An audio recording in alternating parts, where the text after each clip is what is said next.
এইটা এইটা একজন বুঝবে কি করে যে কে আমার সোলমেট বা টুইন ফ্লেম স্টেজে আছে কিনা? তুমি টুইন ফ্লেম কানেকশানে থাকো, তাহলে ওই ব্যক্তিটি তোমাকে সমানে ট্রিগার করবে, তার কথা তোমার বারবার মনে পড়বে।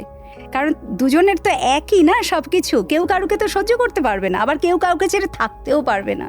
টুইন ফ্লেমের এটাই মুশকিল। এই বোঝার পর কিভাবে রিয়্যাক্ট করতে হবে সেটা মোস্ট অফ দ্য কেসেসে সাইকিক বা ট্যারো রিডারের কাছেই যায়। এবার তারা বলেই দিচ্ছে যে ইমিডিয়েটলি তুমি ওই মানুষটিকে ইগনোর করো।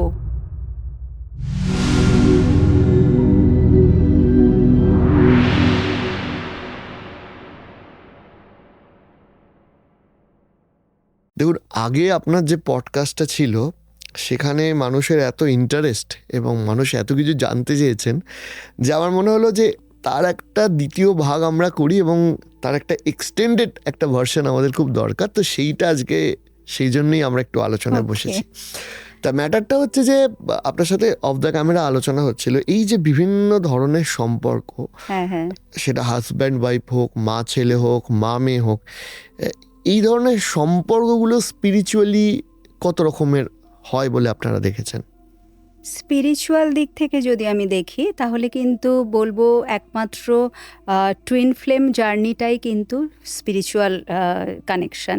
এই টুইন ফ্লেম ব্যাপারটা কি? হ্যাঁ, টুইন ফ্লেমটা হচ্ছে same soul in two different bodies, মানে একটাই আত্মা, তাদেরকে দুভাগে স্প্লিট করে দেওয়া হয়েছে। একজনের মধ্যে ফেমিনাইন এনার্জি, এখানে এনার্জি বডি না, একজনের মধ্যে ফেমিনাইন এনার্জি, একজনের মধ্যে মাস্কুলিন এনার্জি। যার মধ্যে ফেমিনাইন এনার্জিটা বেশি, মানে যার মধ্যে নার্চারিং ব্যাপারটা বেশি, অতিরিক্ত মায়া দয়া ইমোশন ওভারফ্লো হয়, দরকার নেই তাও। হ্যাঁ, তো এই যে ব্যাপারগুলো যার মধ্যে বেশি, করুণা, এইসব কিছু, শক্তির রূপ সে হচ্ছে ফেমিনাইন। আর যে অনেক বেশি স্টেবল লিডারশিপ কোয়ালিটি আছে, ওয়ারিয়ার, হ্যাঁ, ভীষণ স্ট্রং, যে তার মধ্যে হচ্ছে মাস্কুলিনের এনার্জি দিয়ে দেওয়া হয়। তো এইভাবে দুটো সোলকে আলাদা করে পৃথিবীতে ঈশ্বর পাঠান। এর পেছনেও একটা কারণ আছে, বিকজ এই যে টুইন ফ্লেম যে সোল, ঠিক আছে, একটাই আত্মা, এ কিন্তু দেবলোক থেকে আসছে। ঠিক আছে, নর্মাল যে অন্য যে সোল রয়েছে কার্মিক এবং সোলমেট যাদেরকে আমরা জানি, তাদের মতো কিন্তু না, এরা অনেক হায়ার লেভেলের সোল, ঠিক আছে, বা ওল্ড সোল যদি আমরা বলি। তো এরা আসছেই দেবলোক থেকে, এবং সেখানে কিছু না কিছু অন্যায় তারা অবশ্যই করেছে। হয় তাদের মধ্যে খুব বেশি অ্যারোগেন্স চলে এসছে, আদারওয়াইজ এমন কিছু ভুল করেছে যেটা নাকি ঈশ্বরের কাছে মনে হয়েছে যে একে ক্ষমা করা যাবে না। তখন ঈশ্বর কি করেছেন, সেই সোলটিকে হাফ পার্টে ভাগ করে, স্প্লিট করে তাদেরকে পৃথিবীতে পাঠিয়ে দিয়েছে যে তোমরা এবার যাও, যে পাপ তোমরা করেছো সেই পাপের প্রায়শ্চিত্ত করো, এবং যতদিন তোমরা পৃথিবীতে থাকবে সবসময় একটা ক্রেভিং একে অপরের প্রতি, একটা ইনকমপ্লিটনেস ফিল করা, বিকজ সোলটা তো একই। এবার তোমার মনে করো তোমার আত্মাকে যদি কাটা হয়, ঠিক আছে, হাফ করা হয়, তো তাহলে তো তুমি পূর্ণ না, তোমার তো সেই ফুলফিলমেন্টের এনার্জি তোমার মধ্যে আসবে না। সবসময় তোমার মধ্যে মনে হবে যে কেউ তো আছে, কোথাও কেউ তো আছে, বা কি একটা নেই, সবসময় সেই একটা খালিপান তোমার ভেতরে কাজ করবে সবসময়। তো সেই খোঁজে তখন তারা বেরোয় টুইন ফ্লেমরা। এই যে পাঠিয়ে দিল ঈশ্বর দুটো সোলকে, একটা সোলকে স্প্লিট করে পৃথিবীতে যে পাঠিয়ে দিল দুজনে, না সেই থেকে তাদের একটা সোল সার্চিং শুরু হয়। যখন তারা ছোট থেকে বড় হয়, ধীরে ধীরে তাদের মনে হয় যে এই পৃথিবীটা তাদের জন্য না, বিকজ কারোর সাথে তারা নিজেকে তো মেলাতে পারছে না, তারা তো সম্পূর্ণ অন্য জগতের, ঠিক আছে। এবার যখন মেলাতে পারছে না, তখন কি হচ্ছে, সময়ের সাথে সাথে তারা মাল্টিপল রিলেশনশিপে যাচ্ছে। এবার যখনই যাচ্ছে সেখানে সাকসেস পাচ্ছে না, সেটা ভেঙে যাচ্ছে, আবার আরেকটা, একটার পর একটা, এইভাবে চলতে চলতে একটা সময়ের পরে তার টুইন বা সেই কাউন্টার পার্ট বা সেই মাস্কুলিন এনার্জিটি তার সামনে আসে, এবং সেই আশাটাও ডিভাইন টাইমিং অনুযায়ী, মানে ঈশ্বর যখন চাইবেন তখনই এদের দুজনের দেখা হবে। এবং এই দেখা যখনই হয় তখন একটা ইনস্ট্যান্ট রেকগনিশন, একে অপরকে না সাথে সাথে এরা চিনে নেয়, এবং এই যে চেনাটা ভীষণ একটা হোমলি ফিলিং হবে তোমার, মানে তোমার দেখেই মনে হবে তোমার টুইনকে যে একে তো আমি চিনি, এবং তখন সেখান থেকে শুরু হয় প্রেমের যাত্রা। একদম এক্সট্রিম লেভেলের রোম্যান্স, ঠিক আছে? তারা একে অপরকে ছাড়া আর কিছুই দেখতে পাচ্ছে না, মানে সব কিছু মানে তাদের তো আর কিছু চাই না। যখন আমি আমাকে পেয়ে গেছি, বিকজ টুইন ফ্লেম সোল হচ্ছে মিরার সোল, ঠিক আছে? এই যে ফেমিনাইন আর ম্যাসকুলিন এনার্জি, এরা তো একে অপরের মিরার। মিরার সোল মানে হচ্ছে যে আমি আমাকেই দেখছি, মানে ভালোবাসাটাও একই রকম।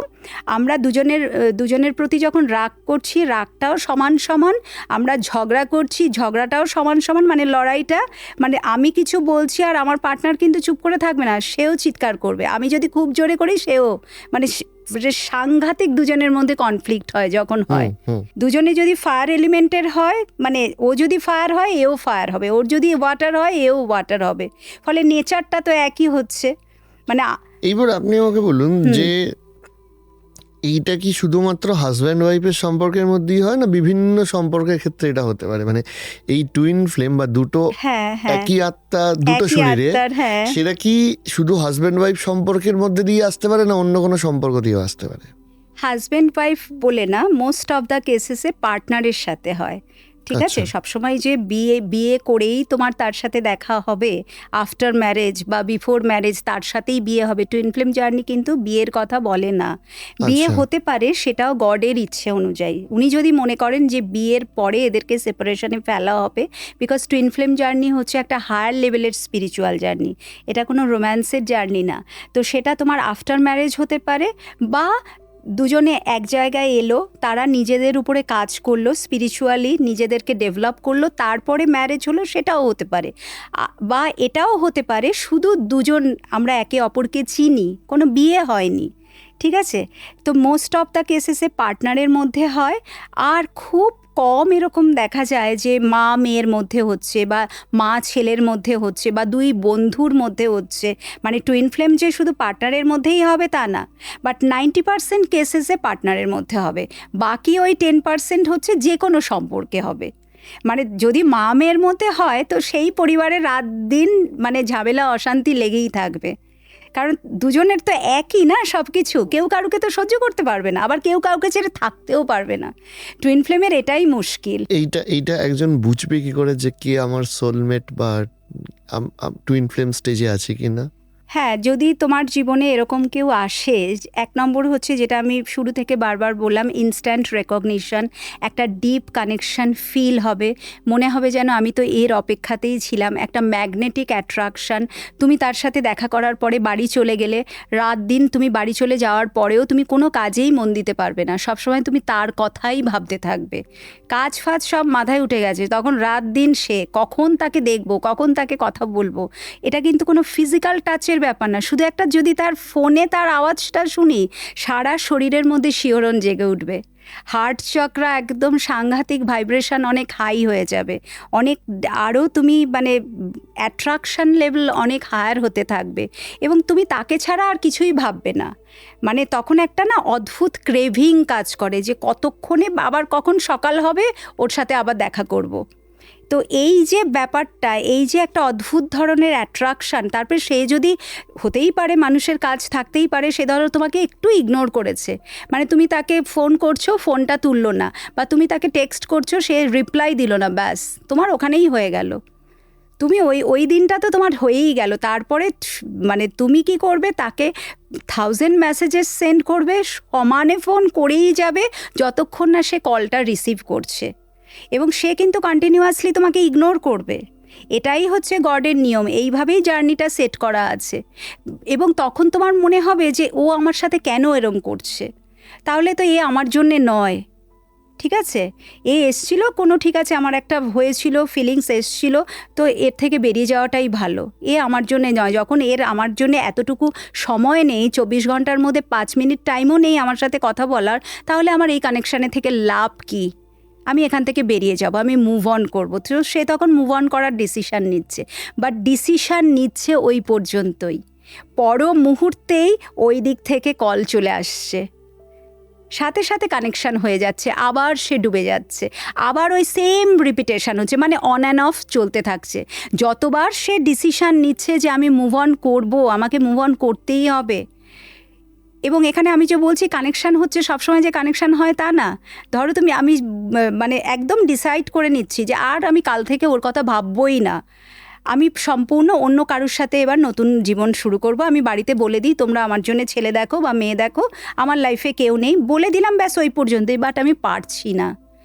না চাইতেও অদ্ভুতভাবে যদি তুমি টুইন ফ্লেম কানেকশানে থাকো, তাহলে ওই ব্যক্তিটি তোমাকে সমানে ট্রিগার করবে, তার কথা তোমার বারবার মনে পড়বে।